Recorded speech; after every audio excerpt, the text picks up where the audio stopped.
qui pourra sauver l'humanité de cette pandémie. Nous avons des chercheurs. On commence par vous, professeur. Il y a des propositions. Il y a surtout la polémique qui enfle par rapport au professeur Raoul. Pour vous, le Cameroun a-t-il, oui ou non, déjà accepté des tests sur son territoire, c'est-à-dire cette question qui fâche et qui amène les Africains à être considérés comme des cobayes? Vous semblez poser une question multiforme et un peu complexe, parce que le problème de Raoul, si on en vient à ça, quelqu'un a dit que quand on se noie, on peut s'accrocher à un serpent. Mais le problème de Raoul sur la chloroquine est beaucoup plus sur un autre médicament. C'est l'hydroxychloroquine qui s'appelle Plaquenil et qui a des composants chloroquiniens là-dedans. Donc la chloroquine a des effets, mais jusque-là, il faut la démarche scientifique pour arriver à retrouver. Mais la chloroquine a été acceptée par l'OMS dans son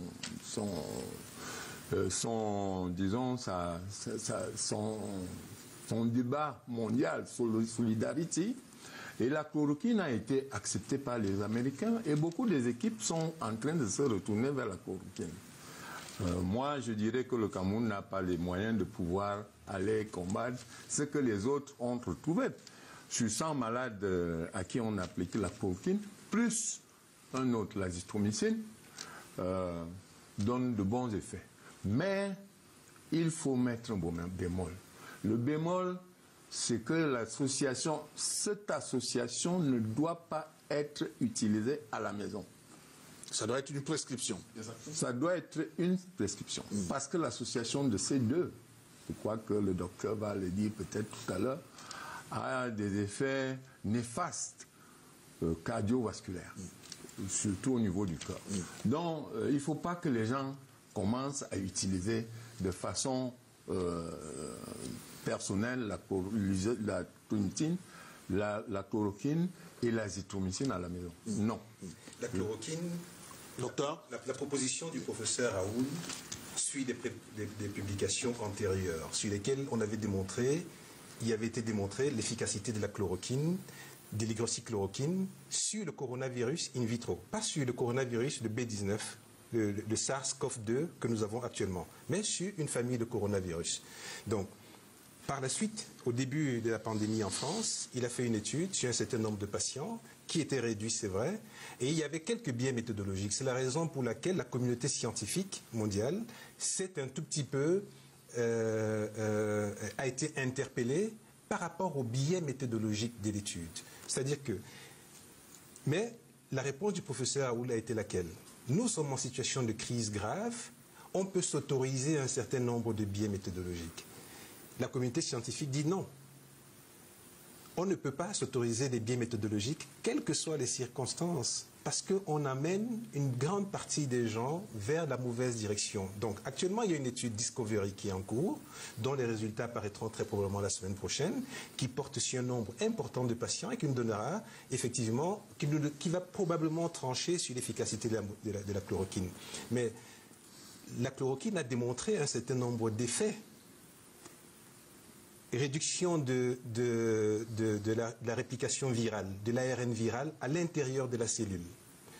Action immunomodulatrice, c'est-à-dire que lorsqu'on prend de la chloroquine, elle permet d'améliorer un tout petit peu l'immunité des personnes et donc leur capacité à se défendre contre le virus. Rien que ces deux facteurs-là aujourd'hui permettent de penser que les publications préliminaires du professeur Raoul étaient fondées sur des arguments scientifiques qu'on n'avait pas encore. Et comme je vous dis, on avance toujours par tâtonnement et parfois par erreur. On apprend de ces erreurs pour améliorer les choses qui viendront demain. Donc, aujourd'hui, le protocole qui est administré presque partout dans le monde, ou en tout cas qui est recommandé, c'est la chloroquine, plus l'azithromycine. Et vous avez mentionné quelque chose tout à l'heure, qui est les problèmes cardiaques qui peuvent survenir, effectivement, et principalement ce qu'on appelle le syndrome du QT long. Le QT long, votre cœur bat, on va dire, 60-72 battements par minute. D'accord? Quand il bat, l'oreillette bat d'abord, ensuite le ventricule bat et le cœur se repose. Ensuite, il reprend un nouveau battement. Dans le QT long, votre oreillette bat, mais la distance qui est entre un battement auriculaire et le précédent est très allongée et vous êtes donc sujet à ce qu'on appelle maintenant, un autre terme technique, vous m'excuserez, des torsardes de pointe et donc des arrêts cardiaques. Ça, c'est les risques de la chloroquine lorsqu'elle est prise à haute dose et c'est la raison pour laquelle il faut véritablement qu'elle soit prescrite en milieu hospitalier, qu'elle soit sous surveillance médicale. Et lorsqu'on la prescrit, aujourd'hui, l'équipe de l'hôpital La Timone à Marseille, après observation d'un certain nombre de patients du professeur Raoult, a fait une recommandation qui est très claire. Tous les patients devraient avoir, ce n'est pas obligatoire, ce n'est pas mandatory, mais c'est une recommandation, un électrocardiogramme. Les patients qui ont ce qu'on appelle une rétinopathie diabétique avancée, on a remarqué également chez eux, la rétinopathie, c'est un problème. Ça nous intéresse, nous autres. C'est très important. Oui, c'est pour ça qu'on a fait venir un spécialiste pour que. C'est des problèmes des yeux qui interviennent chez les diabétiques. Est-ce que je dis ça comme ça? Ça paraît un peu clair. C'est ça, c'est ça. C'est la raison pour laquelle, chez tous les diabétiques, on doit leur faire un bilan, un fond d'œil, tous les ans pour voir si les artères qui arrivent au niveau de la rétine ne sont pas bouchées du fait du diabète. Donc, la rétinopathie diabétique, c'est l'obstruction des artères de la rétine qui vont entraîner à terme une cécité. Et donc, il faut surveiller ça. Et chez ces patients-là également, ils sont à risque lorsqu'ils ont hyperchloroquine. Et les hypertendus. Au niveau rénal, il y a quand même aussi, au niveau des rénal, des problèmes. Bien sûr. C'est pour cela qu'il faudrait faire... Oui. Non, allez-y, quand on parle de rétinopathie diabétique et également des néphropathies diabétiques, donc le fait, quand on doit prendre la chloroquine, il faut d'abord faire des examens pour voir si on peut... Je vais revenir. Une petite information. Il y a 2 semaines, quand on était ici, il y avait un médecin sur le plateau qui nous avait dit que au Nigeria, les gens qui avaient pris à forte dose la chloroquine et l'azithromycine, certains étaient devenus aveugles. Et ils ont eu des problèmes d'insuffisance rénale. Certains sont morts de crise cardiaque. C'était le docteur Bissou Mahop qui était sur ce plateau. Alors moi, je voulais interroger maintenant le socio-politique sur cette question, cette polémique du docteur Raoult. D'abord, la chloroquine, elle était sur le marché, elle a été retirée pour des raisons que nous connaissons. Après, on nous ramène la chloroquine. Aujourd'hui, on parle d'un vaccin, mais curieusement, ce vaccin, on propose de l'essayer en Afrique. Pourquoi pas en Europe? Je voudrais 3 choses, 3 précisions. Pourquoi est-ce que ça avait été retiré dans les environnements comme les nôtres? Parce que même en Europe, il y en avait encore. C'était commercialisé parce qu'ici, chez nous, on fait beaucoup de l'automédication. Je dis qu'il faut comprendre ce qui est très dangereux. Il y a des faux médecins qui vendent des médecins.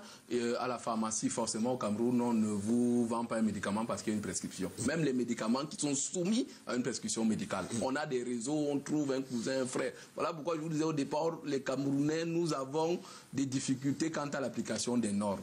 Mais je dois également vous dire que pour ceux qui ont de la famille, des proches parents en Europe, à chaque fois qu'ils venaient en Afrique, ils avaient toujours leur paquet de chloroquine qu'ils prenaient pour l'Afrique. Et plus précisément les militaires. Je sais de quoi je parle.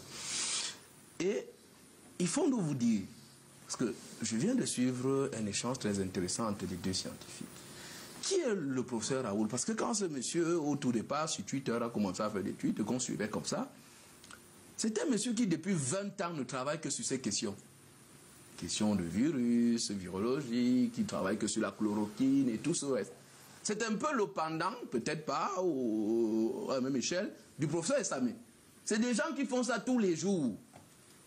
Donc il est difficile qu'un autre médecin qui soit forcément vienne les contredire là-dessus. Et de l'échange qu'ils viennent d'avoir, je retiens que cette formule, ce protocole de traitement est efficace sauf dans les cas de malades chroniques, de diabétiques ou d'autres personnes. Non, c'est pas ce qui a été dit. Non. C'est pas.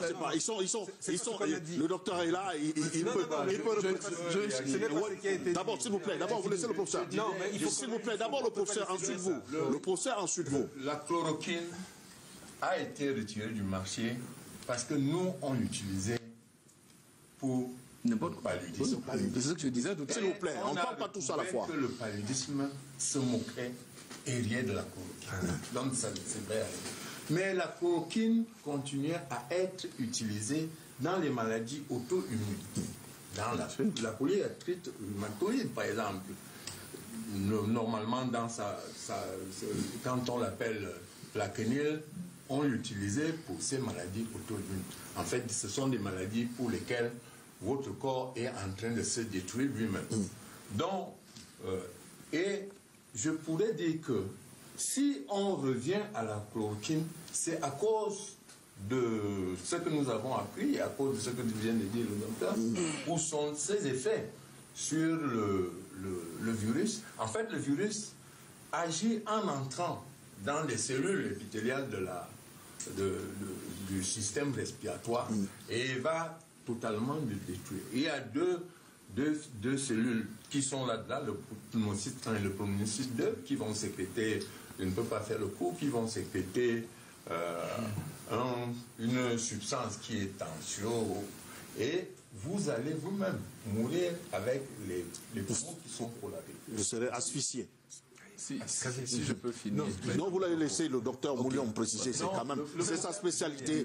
Il va le préciser. Oui, docteur. On n'a pas dit ici qu'il ne fallait pas donner la chloroquine aux patients diabétiques, parce que d'ailleurs, c'est eux, les diabétiques, les hypertendus, les obèses, qui sont le plus à risque de mortalité dans le cadre de la pandémie au Covid-19.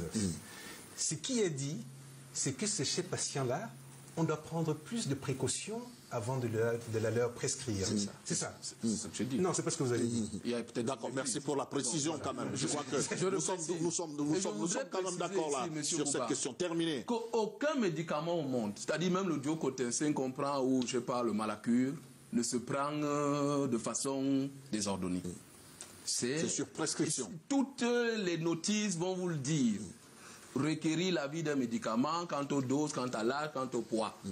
Mais on vous dit également que c'est la même chose pour le cas du Covid-19. Il y a un protocole qui a des performances, qui fait des résultats, mais qu'il faut, n'est-ce pas, utiliser au cas par cas. C'est tout. Donc, aujourd'hui, si quelqu'un est malade, au lieu de ne pas lui administrer ce protocole en veillant au respect d'un certain nombre de paramètres qu'il présente, et de ne rien lui faire, vraiment, je pense qu'il faut aller là-dessus. Sur les vaccins, il n'y a pas grand débat là-dessus. On va revenir sur le vaccin, si vous permettez. Vous voulez juste une précision, parce qu'on va... Parce qu'il faut faire attention au discours qu'on tient. Nous sommes en train de parler ici d'une pandémie qui fait des ravages. J'ai dit dans mon propos préliminaire, il n'y a pas de traitement validé. Et je le redis encore maintenant. Qu'il n'y en a pas encore. Il n'y a pas de traitement validé. Mais il y a des traitements qui font des... Non, validé. Il dit validé. Il faut qu'on soit d'accord. Il joue avec les mots. Non, je ne joue pas avec des mots, monsieur. Je ne joue pas avec des mots. La science a des principes. Ce n'est pas sur l'émotion, ce n'est pas sur les sentiments, ce n'est pas sur l'impression. C'est la validation par des tests scientifiques qu'on décide si un traitement est valable et peut être généralisé à la population générale. Alors, docteur, moi je vais vous relancer. Docteur, vous êtes clair sur cette question. Vous voulez dire que le professeur Raoult n'a rien respecté de ça? S'il vous plaît, Thierry et Roland, sur cette question, moi je voulais relancer le docteur pour savoir, par exemple, on dit au Cameroun, on a quelques cas de personnes guéries. On parle de 17 cas de personnes. Ailleurs, en Italie, en France, aux États-Unis, il y a des personnes qui guérissent de cette pandémie. Alors, c'est quel médicament? Quel est le process? Qu'est-ce qui soigne? Qu'est-ce qui traite? C'est ça la complexité des choses. C'est ça la complexité des choses. Chaque pays utilise un protocole différent. La Chine n'a communiqué aucune information sur la manière dont elle a guéri ses malades. Et aujourd'hui, la Chine, ils sont combien de malades encore hospitalisés? 1500 malades actifs en Chine à la date du 4 avril. Donc, alors que partout ailleurs, on est à des taux de guérison qui avoisinent les 15-20%. Donc, ils ont fait une publication en disant la chloroquine était une possibilité. Ils n'ont pas été affirmatifs, ni sentencieux, ni définitifs. Alors, les Cubains, ils utilisent quoi? Parce qu'ils sont venus en renfort en Italie. En renfort médical, en renfort de main-d'œuvre et d'hommes. Ce n'est pas Ils n'ont pas un process, ce n'est pas une procédure pour traiter. Ils n'ont pas apporté un protocole thérapeutique. Ils sont venus en renfort. Mais vous savez, je vais prendre un exemple. Quand vous avez une unité de réanimation de 18 lits, par exemple, d'accord? Est-ce que vous avez une idée de la consommation en personnel qu'il ne vous faut pas 24 heures pour ces personnes-là? Et surtout, dans le cadre d'une pandémie, avec une unité de 18 lits, chaque malade occupe en moyenne par jour 6 personnes. 6 personnes pour un malade, c'est-à-dire 2 médecins et 4 infirmières qui vont rôter autour de ce malade à longueur de la journée. Donc vous mettez une unité d'hospitalisation de 18 lits, vous pouvez faire le calcul. L'Italie s'est retrouvée dépassée parce que ses capacités sanitaires, parce que son personnel médical n'était pas suffisant pour pouvoir accueillir tous les malades en réanimation et ils ont dû donc faire des sélections. Aujourd'hui, si vous lisez toutes les publications et si vous discutez, quand on discute avec des confrères, on fait des choix.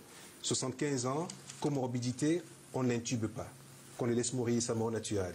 70 ans, un cancer actif, allez, ils ne rentrent pas en réanimation. Et on donne la chance à qui? On donne la chance à des jeunes de 50 ans. On fait des choix. De 40 ans. On fait des choix. On fait des choix. On est obligé de faire des choix. Donc, si nous laissons la pandémie évoluer dans notre pays, en l'absence de traitement validé, je le précise bien, nous allons être confrontés à ces choix-là.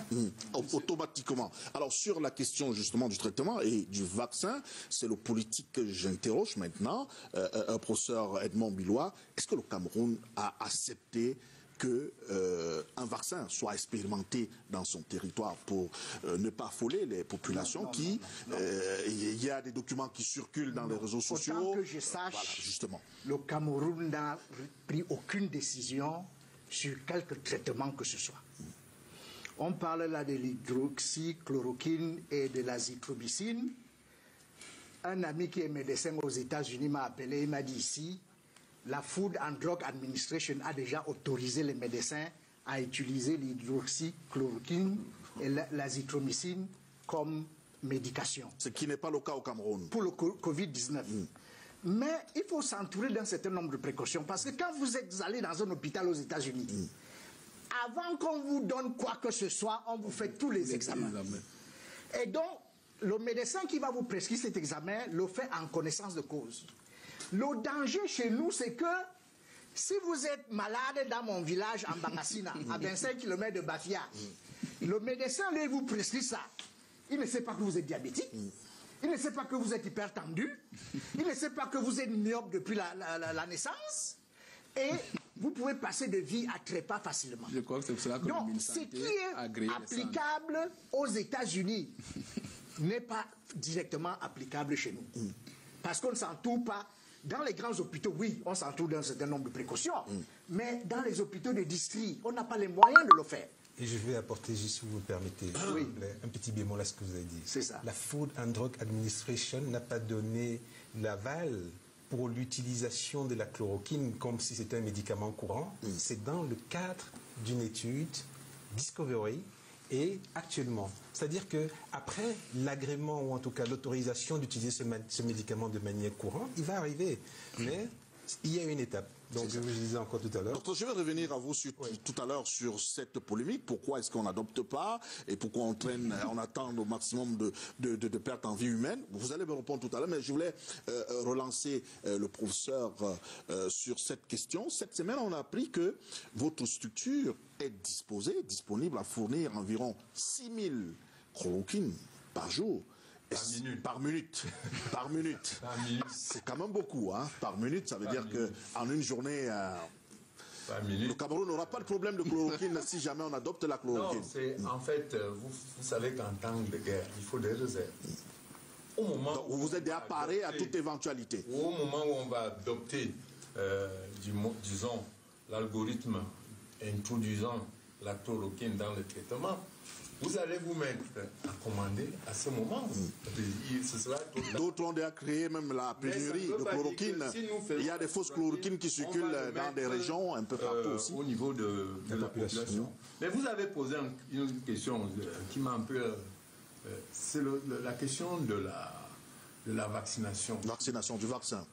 Bon, le vaccin, l'histoire de l'éthique est née du fait qu'à Nuremberg, on s'est mis à essayer les médicaments et les vaccins sur des prisonniers, ceux qui étaient des condamnés à mort ou ceux qui étaient... Et c'est là où je dirais que ça a été la première fois qu'on puisse juger les scientifiques sur le fait qu'on ne doit pas essayer un médicament ou un vaccin sur une population vulnérable. Et le problème, c'est qu'il ne faut pas qu'on vienne en Afrique parce que nous sommes vulnérables, parce que nous sommes pauvres, venir essayer des médicaments ou des vaccins.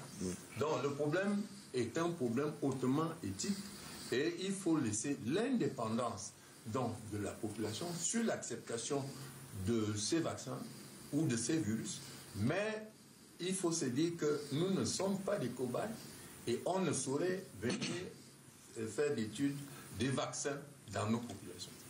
Thierry Hénom, il y a une bonne nouvelle pour vous, par contre, qui tombe à l'instant sur la question de repérage des personnes qui ont fondu dans la nature avec le Covid.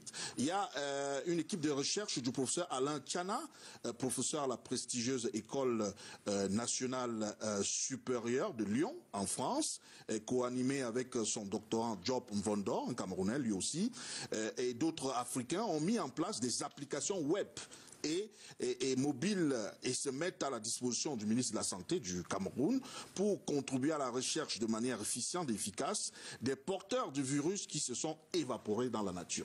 Donc si le ministre se rapproche de ces deux, on pourra retrouver nos amis qui se baladent tranquillement dans la nature. Vous savez pourquoi est-ce que j'affiche un sourire? Vous êtes très souriant, justement. Je vais vous faire un rappel de faits, d'antécédents historiques. Quand vous venez de prononcer ces deux noms, ils me sont revenus. Et les Camerounais vont bien comprendre de qui il s'agit.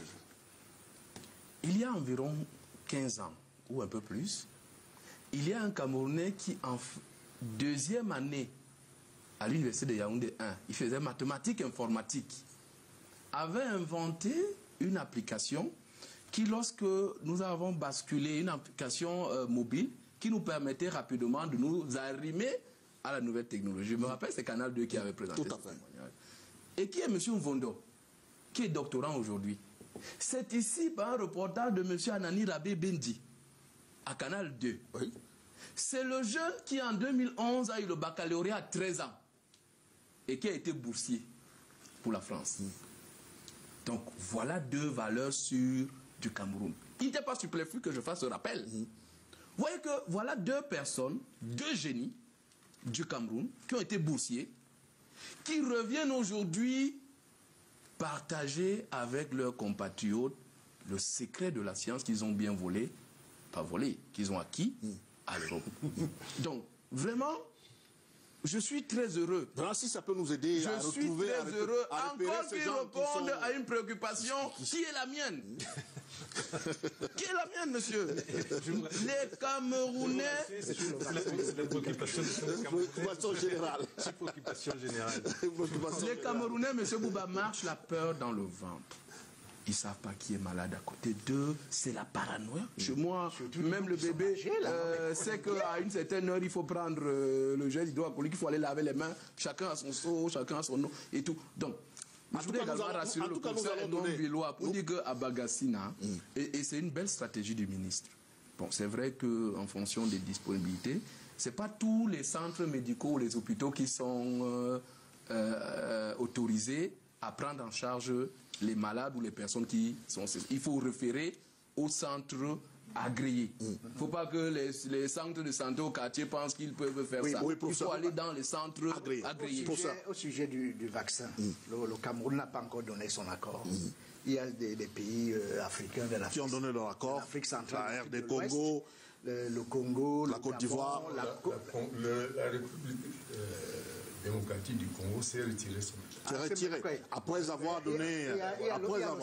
Il y a le Gabon, il y a la Côte d'Ivoire, et je crois le Burkina Faso, qui ont déjà donné leur accord. Mais je voudrais dire que, en fait, ce qui est un peu surprenant pour le non-technicien que je suis, c'est pourquoi on vient tester ce vaccin en Afrique, alors qu'il y a des gens qui souffrent du Covid-19 en Europe et en Amérique. C'est un cataclysme en Europe. Le Canada est en train de faire des études en ce moment dans un centre d'études cardiologiques, cardiaque, je ne sais pas, cardiologique à Montréal. Et ils ont requis l'assentiment de 6000 patients. Bien sûr, il y a un consentement éclairé. Voilà, 6000 patients. Ils sont donc en train de tester un produit qu'ils appellent, je sais quoi, la colchinine, quelque chose comme ça. La colchicine. La colchicine, voilà, je n'ai pas le nom exact. Et voilà, vous voyez, ça se fait au vu et au su de tout le monde. Et il a fallu que la plus haute autorité médicale donne une autorisation publique. Donc, vous voyez que le Canada commence par ses propres citoyens. Pourquoi ces pays-là ne commencent pas par leurs propres citoyens et veulent commencer par les Africains? On va poser la question au docteur Nana Mouliom qui semble maîtriser beaucoup un peu ces choses-là pour qu'il nous dise pourquoi l'Afrique, pourquoi pas l'Europe, pourquoi pas l'Asie. Pas les questions géopolitiques et autres, mais je peux vous répondre sur le plan médical. Sur le plan médical, justement. Que, voilà. Je dis, vous posez la Quel est l'intérêt à commencer par l'Afrique? Non. Je veux dire qu'avant de commencer à se poser la question pourquoi l'Afrique, il faudrait d'abord qu'on nous dise qu'est-ce qu'on veut faire. Donc, n'ayant pas lu le protocole qui a envie d'être fait, n'ayant pas vu les pays qui sont concernés globalement par rapport à cela, ayant juste vu qu'il y a des indignations légitimes qui s'élèvent si ce n'est qu'en Afrique que le test est fait, alors à ce moment, je pourrais me prononcer. Mais dans la mesure où je ne sais pas de manière globale quels sont les pays qui vont devoir faire le test, je ne peux pas avoir le même niveau d'indignation. Si ce n'était que l'Afrique, avec certitude, et que je l'avais lu, j'étais certain de cela, j'aurais dit non, mais pourquoi j'aurais commencé à me poser des questions? Mais il faut qu'on aille un peu plus en profondeur, que les journalistes cherchent, qu'ils fassent le travail, qu'ils cherchent l'information, qu'ils sachent d'où vient cette information, qu'est-ce qui est contenu dans le protocole, pourquoi aujourd'hui, alors qu'on nous a jamais parlé d'un vaccin encore il y a quelques semaines, le BCG, le vaccin qui est un vieux vaccin. Quel est l'effet? Est-ce qu'il y a des études? Moi, j'ai regardé, j'ai fait la revue de la littérature là-dessus. Je n'ai pas vu d'études qui nous dit, voilà, nous l'avons fait en laboratoire, nous avons un modèle animal, nous avons un modèle de rat, de souris ou autre qui démontre que l'administration... Donc, si cette étude est partie essentiellement sur une intuition, où les gens se sont dit, parce que je pense que c'est ce que j'ai cru voir comme tendance, où les gens disent, mais on a l'impression que l'épidémie ne se propage pas vite en Afrique ou dans certaines régions parce qu'ils sont massivement vaccinés au BCG. Nous allons essayer de tester cette hypothèse. Mais non, vous testez l'hypothèse d'abord sur un modèle simien, sur un modèle de canin, sur un modèle de rat, et puis ensuite, si vous validez le modèle, vous pouvez l'étendre à l'humain. Il faut aussi la tester chez eux. Vous ne pouvez pas. C'est le principe même de la précaution et de la réserve qu'on doit avoir lorsqu'on fait... Voilà, nous avons le directeur général d'un institut de recherche. Il pourra peut-être mieux apporter des précisions sur cette question du BCG. Le BCG, c'est comme le dirait le docteur tout à l'heure. Parce qu'en fait, quand vous apportez une expérience à faire, il faut une étude du protocole que vous avez amené par un comité scientifique, par un comité d'éthique, et dans lequel on doit essayer d'apprécier l'indépendance, la bienfaisance et la disons, vulnérabilité. Mais on vous apporte un essai clinique. Dit d'essayer sur des personnes directement, alors qu'on pouvait commencer sur des cobayes et on pouvait commencer en laboratoire. Pourquoi est-ce que c'est quand même inquiétant? En fait, je pense que c'est un peu risqué d'accepter de tels essais sur toutes les populations africaines. Je dis bien, la population africaine est une population très vulnérable, est une population qui est très dépendante. Vous n'allez pas venir... Je vous donne l'exemple de ce vaccin qu'on a voulu introduire. On l'a appelé vaccin en disant que c'est un vaccin contre le VIH. On a pris une brochette de prostituées. En fait, ce n'était pas un vaccin et tous les prostituées au jour d'aujourd'hui sont décédées. Donc il faut faire attention. Quand on vient essayer de lire, la lecture du protocole ne se fait pas au niveau des politiques. Non, ça se fait au niveau des scientifiques qui doivent l'analyser, le valider. Du comité scientifique au sujet du Covid. Covid. Donc, je n'ai jamais lu, nous n'avons jamais lu un tel protocole, mais le décideur ne peut pas accepter sans que les scientifiques n'aient pu lire. Donner leur accord sur l'applicabilité de cette mesure, oui. Oui, tout à l'heure, le professeur Bilois, et je salue la pluridisciplinarité de votre plateau. Le professeur Bilois et moi relevions tout à l'heure que dans cette crise sanitaire qui frappe le monde, il y a d'autres dimensions qui sont au-delà des dimensions sanitaires, médicales, scientifiques. Une dimension politicienne derrière. Le docteur disait tout à l'heure que lui, il n'a jamais entendu parler d'un essai en laboratoire, d'une affaire, et puis un matin, on vous sort ça comme ça. Il faut voir ce que l'on veut.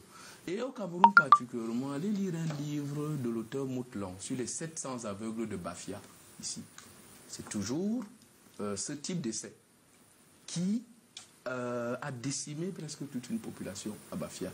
Vous parliez tout à l'heure des essais sur des prostituées à Douala qui ont décimé.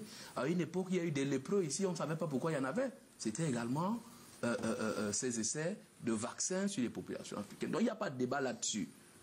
Aujourd'hui, nous avons des instituts au Cameroun que pilotent d'éminents chercheurs, comme le professeur Issame ici, qui sont capables, sur la base de notre pharmacopée, sur la base de nos matières premières, de nous fabriquer que ce soit des vaccins ou que ce soit des produits qui peuvent nous permettre de combattre cette maladie-là. Donc il faut faire très attention à cela.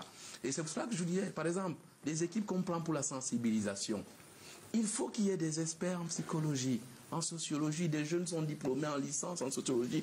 S'ils ne servent à rien aujourd'hui, ils peuvent servir à des choses. Vous comprenez? Parce qu'il y a des dimensions. Quand on est malade, il y a dans les hôpitaux, pour ceux qui ont été se traiter ou en évacuation sanitaire, en Europe, vous allez voir. Quand vous avez un type de maladie, c'est un sociologue qui vient vous voir. C'est un psychologue, un psychoclinicien, un sergent de relais communautaire. Il faut les utiliser. Parce qu'il y a une santé ou une médecine à l'hôpital et une autre médecine quand on est rentré dans la société ou quand on est dans la société. Donc, il y a beaucoup de choses. Les sports, la communication autour, on doit prendre des experts en marketing, en communication. Prenez ces jeunes, regardez ces jeunes-là, le professeur Tchana et M.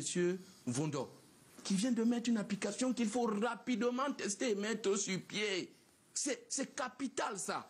C'est au-delà des discours des scientifiques que moi j'ai dit que je ne ferai pas. Moi je parle des choses qui permettent aux Camerounais de mieux comprendre cette crise, qui est nouvelle, qui est un fait nouveau pour eux. D'ailleurs, et je le dis. Nouveau pour le monde. Pour le Cameroun encore plus. Non, c'est un fait nouveau pour le monde entier. Non, il faut pas qu'on soit démagogue dans ces situations-ci. Non, je ne suis pas démagogue parce que regardez, le professeur est avec moi. Regardez lorsqu'il y a eu la crise s'il vous plaît. Thierry, au Cameroun, ça a été presque le même comportement. Thierry, vous allez permettre qu'on fasse tous un dernier tour de table sur cette question pour rappeler que le barreau vient de réagir par rapport aux mesures, le barreau du Cameroun, qui vient d'adresser une lettre au ministre de la Justice dans lequel il formule le souhait d'un réaménagement des mesures relatives au maintien des audiences avec moins de 50 personnes. Les avocats motivent cela par le fait que sur le terrain, l'application de cette mesure présente des graves risques pour leur santé et autres acteurs de la justice et justiciables. Le barreau propose ainsi au ministre de la Justice, entre autres, qu'en absence d'une mesure de confinement total pour l'instant, les avocats souhaiteraient éviter tout contact avec le cadre des audiences au nom de leurs droits à la santé. Il suggère d'ailleurs un renvoi à 1 mois éventuellement renouvelable en fonction de l'évolution de la situation sanitaire générale par le coronavirus et des affaires où chaque avocat en ferait la demande.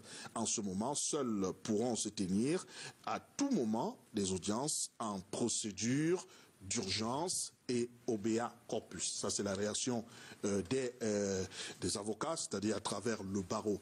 Très rapidement, on sort sur cette question. D'abord, je commence par vous, parce que vous avez une formation en médecin légiste. Comment comprendre, par exemple, que immédiatement, dès que quelqu'un est mort du coronavirus, on l'enterre directement est-ce que quand vous êtes mort, le corona continue à marcher, il devient très dangereux? Comment on comprend cela? Parce que chez nous, les Africains, on enterre mutuellement des gens, et du coup, on se demande qu'est-ce qui se passe. Est-ce que c'est une maladie après la mort, va contaminer tout un village? Est-ce que c'est la sorcellerie? C'est quoi cette histoire?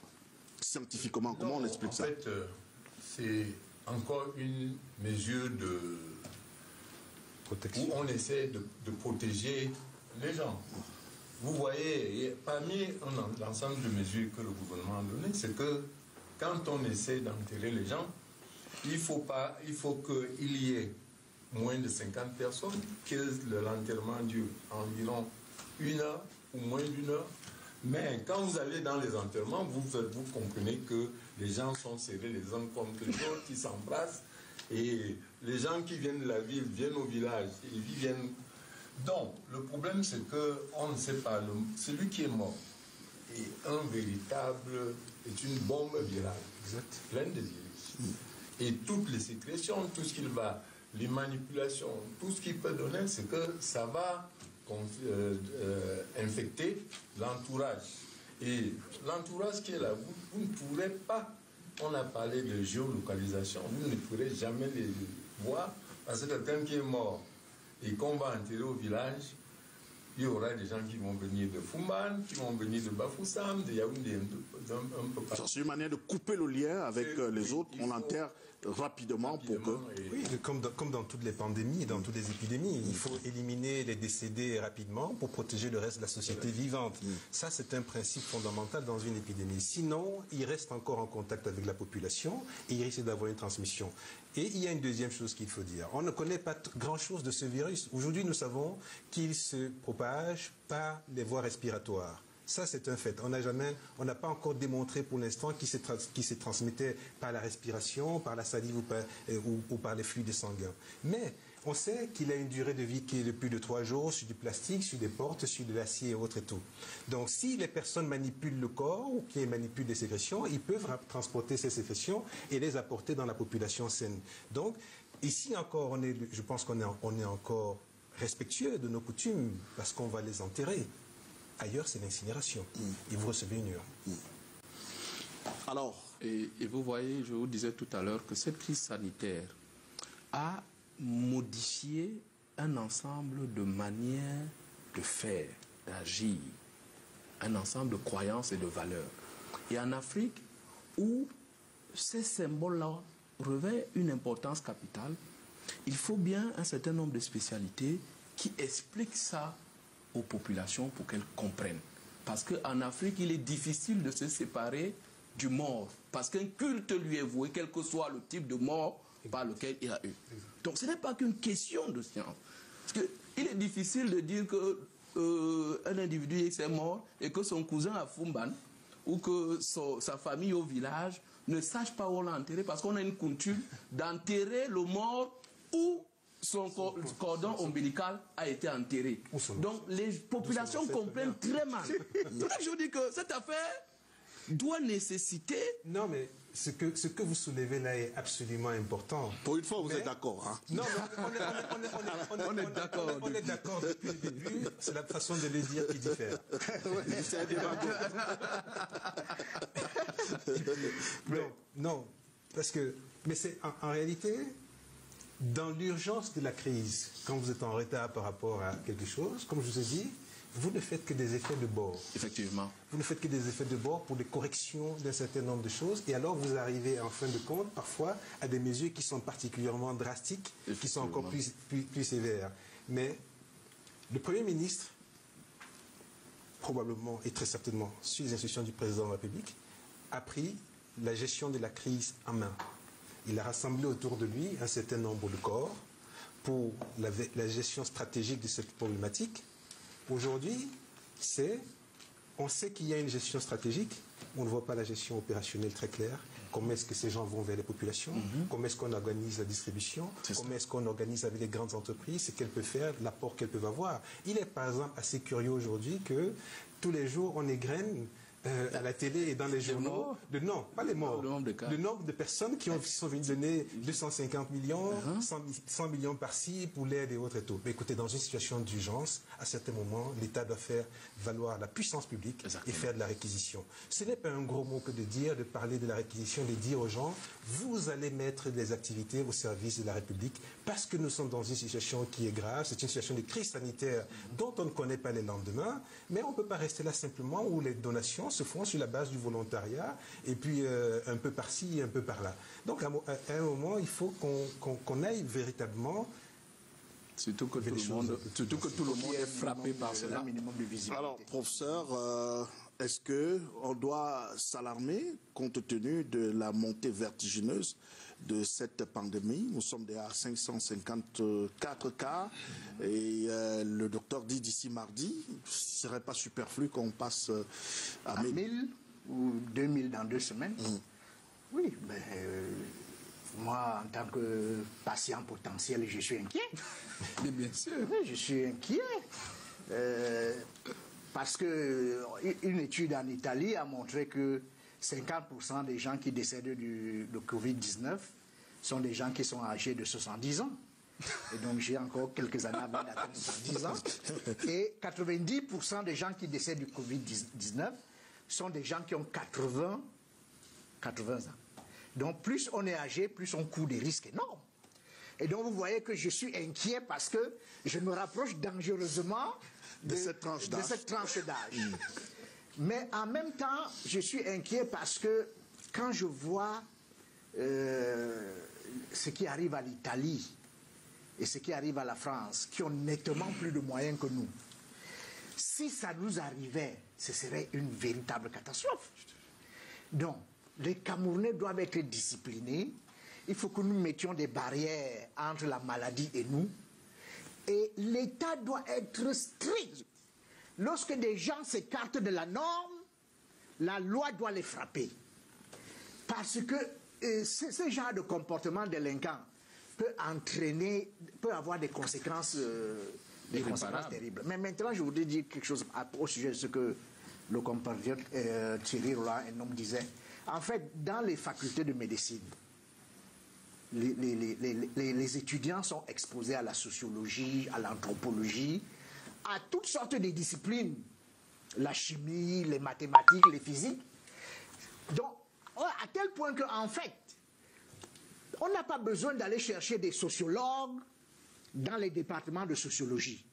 Parce que les médecins ont suivi des cours de sociologie dans les facultés de médecine. Excusez-moi, professeur. On n'a pas besoin d'aller chercher des anthropologues dans les départements d'anthropologie. Excusez-moi. Moi, j'ai des collègues. Moi, j'ai des collègues qui ont fait leur carrière à la faculté de médecine comme anthropologue. Oui, l'anthropologie médicale.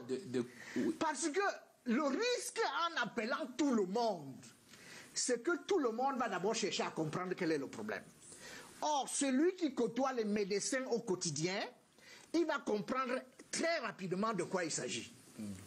Donc, il faut une approche, une approche holistique, multidisciplinaire. Mais en même temps, il ne faut pas appeler le tout venant. Parce que le tout venant va ralentir la recherche. Professeur, on sort par là avec vous. On peut surmonter cette pandémie. Qu'est-ce qu'il faut faire exactement? Oui, mais en fait, la solution est là. C'est suivre les mesures. Nous avons des atouts et des opportunités. Ça veut dire que notre population est relativement jeune.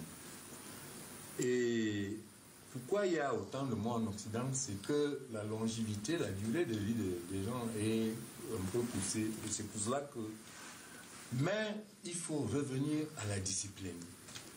Une discipline qui devrait être la base fondamentale de chaque Camerounais. Si on dit 554 morts, je continue à dire que c'est la partie visible de l'iceberg. Et que pas 554 morts, 554 cas positifs. Voilà. Dans le fond, il n'y a plus que ça. Donc chaque Camerounais se doit de suivre les mesures édictées par le gouvernement et ceux mises en place par le ministère de la Santé pour essayer de limiter l'essaimage de cette pandémie et arriver à ce que j'ai dit tout à l'heure, la décrue en attendant un potentiel médicament. Docteur Albert, une autre préoccupation d'un téléspectateur qui se dit les médecins italiens qui mettent en garde le monde entier, et ils leur demandent d'enlever leurs chaussures devant la porte, utiliser uniquement une paire de chaussures pour sortir. Le coronavirus survit sur le bitume, la chaussée. Non, je veux dire que les gens disent tout et je veux dire que si vous faites un inventaire de tout ce qui se dit sur Twitter, ce qui se dit sur WhatsApp et autres et tout, vous ne sortez plus de chez vous, vous vous masquez même avec votre compagne dans votre lit et puis vous ne vivez plus. Non, il faut quand même à un moment donné qu'on reste raison gardée. Les particules virales se baladent dans l'air et peuvent se déposer sur des particules plastiques, sur des objets plastiques, sur des objets en acier et dont la durée de vie a été déterminée et elle est connue aujourd'hui. Ça, c'est un fait scientifique. Ce n'est pas juste une lubie. Quand les gens rentrent dans les chambres de patients infectés, ils mettent des combinaisons, et même ici à l'hôpital central, vous avez vu, c'est les médecins qui sont en première ligne, qui mettent une combinaison, des masques, protection du visage, des gants et des chaussures, et des surchaussures qu'ils enlèvent et qu'ils mettent à la poubelle après. Mais je vais dire un truc par rapport à ce que vous avez dit tout à l'heure. Vous dites qu'il faut que les gens continuent à appliquer les mesures que le gouvernement a dictées. Les premières mesures sont arrivées le 13 mars. On avait 6 cas. Aujourd'hui, nous sommes le 4 avril, le 5 avril. Ils sont impliqués? Non, Non. Ma question n'est pas de savoir si les mesures sont appliquées ou pas, je regarde le résultat. Je regarde simplement, est-ce que ce que nous avons dit que nous devons faire collectivement a été efficace ou pas? Non, ça veut dire qu'on ne l'a pas fait si ce n'est pas efficace. Non. Si ce n'est pas efficace, ça suppose qu'on ne l'a pas fait. Non, pourquoi est-ce que cette maladie va crescendo? Mais parce que la maladie ne va pas vous attendre. Alors, il faut anticiper. Il faut anticiper, il faut passer à des mesures qui sont un peu probablement plus drastiques. Dans le 17 mars dernier, on avait encore, je crois, 10 cas, on était à 10 ou 11 cas. J'écrivais déjà que le confinement devient une urgence. Et j'ai bien précisé que le confinement n'est pas la panacée, parce qu'on va mettre à l'arrêt une grande partie de l'économie du pays. Il y aura également quelques dégâts sociaux, c'est clair. Et dans la foulée de ce que j'ai écrit, j'ai communiqué sur une 50aine de pages avec d'autres personnes sur la manière de faire. C'était des propositions. On ne peut pas dire que nous avons la science infuse. Sur la manière de faire, les comités d'arrondissement, de 360 comités d'arrondissement, les comités scientifiques qui a vu le jour aujourd'hui, merci. Je veux dire que si c'est ce qui a inspiré par la suite la création de ce comité, on s'en réjouit, on va pas cracher là-dessus. Les 333 comités, on avait proposé 360 pour les mettre dans les arrondissements et le confinement devait se faire par arrondissement. Et on avait étendu les propositions jusqu'à l'approvisionnement des villes. Comment est-ce qu'on approvisionne les grandes villes comme Douala, Yaoundé, Bafoussam et autres tout. Donc dans ce document, d'une 50aine de pages, il y a énormément de propositions là-dedans. Aujourd'hui, on n'y va pas. 30 secondes pour terminer, docteur. La maladie continue de croître. Il faut continuer à porter des masques. Et donc, je dis aujourd'hui, la principale protection que nous avons, tant que nous n'irons pas vers le confinement, et même si le confinement arrive, c'est un porte massif, généralisé et obligatoire des masques lorsque les gens sont en dehors de chez nous. Merci, cher monsieur, pour cette première partie de débat.